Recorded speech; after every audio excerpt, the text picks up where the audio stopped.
Assalomu alaykum aziz Xorazm Realtor xizmati obunachilari. Urganch shahar markazidan gapiramiz, ilk ko'rsatamiz.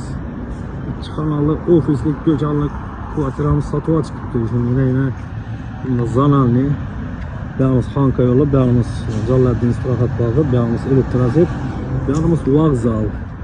Shuningdek, shu yerda ofis etasmi, do'kon etasmi, birinchi etajda uglovoyda joylashgan. Bu shikarniy narxda azizlar. Zo'r xonadonimiz, kvartiramiz ikki xonali sotuvga qo'yilib turibdi azizlar. Hozir ichini bilan bir qator tanishtirib o'tamiz. Azizlar, ijnatib do'kon ochishimiz mumkin. Uglovoyda do'kon ochib qo'yibdilar. Bu yerda ham uglovoydan do'kon ochsangiz bo'ladi, yoki ofis ochsangiz bo'ladi. Yo'lni dik ustida joylashgan. Hozir ichini tarafi bilan bir qator tanishtirib o'tamiz. Demak do'stlar, yangi bosh taraf yo'nalishi Podest taraf kısmından ko'ramiz xonadonimizni bismillah. Bu yerda şöyle ham territoriyasi necha bo'ladi, uglovoy bo'lgan sotini olgandan o'zi foydalanadi.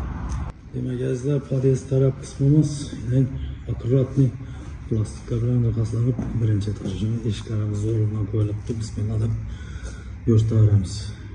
Demak do'stlar, ichki taraf qismini ham ko'rsatishda davom etamiz.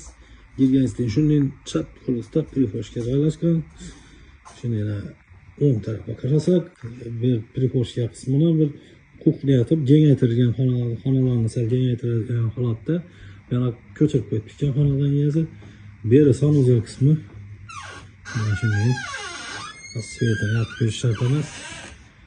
Главный bernogan odam azizlar buni ofis yapib atadi buni, ya do'kon atadi. Shunday o'ngga kiraversak bismillah deb konditsioneri yetadi ekan bu yerni. Shuningdek 4-7 joylashgan zal qismimiz azizlarim. Yana bundaylar ko'cha tarafi. Yana ishlardan chiqib solib pomishlarni kengaytirish imkoniyati mavjud. Keyingina joyimiz ham 7-4 ekan. Keyingi xonasini yuzlansak azizlar, bismillah deb yerimizdan bir spalni joyimiz bor ekan. Berimiz ham 5-4,5 razmerda ekan. Yine xohlovchilar bemalol aloqa chiqishlaringiz mumkin. Telefon nomerlarini pastda yozib qoldiramiz. Like, podpiska, uzr. Like, podpiska so'ramaymiz. Bizning kuzatuvchilarimiz o'zidan bilib like, podpiskasini bosadi. İlk kommentariya fikrlarini yozib qoldiradi deb umid qilamiz. Sog'lom bo'linglar. Narxini kelsak, narxi